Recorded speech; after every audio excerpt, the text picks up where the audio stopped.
لم يكن الذين كفروا من أهل الكتاب والمشركين منفكين حتى تأتيهم البينة رسول من الله يتلو صحفا مطهرة فيها كتب قيمة وما تفرق الذين أوتوا الكتاب إلا من بعد ما جاءتهم البينة وما أمروا إلا ليعبدوا الله مخلصين له الدين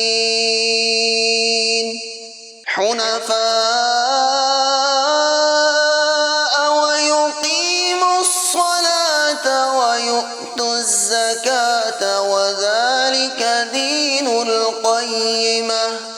إن الذين كفروا من أهل الكتاب والمشركين في نار جهنم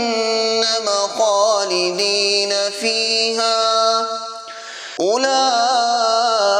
أولئك هم شر البرية إن الذين آمنوا وعملوا الصالحات أولئك هم خير البرية جزاؤهم عند ربهم جنات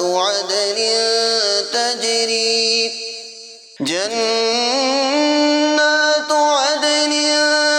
تجري من تحتها الأنهار خالدين فيها أبدا رضي الله عنهم ورضوا عنه ذلك لمن خشي ربه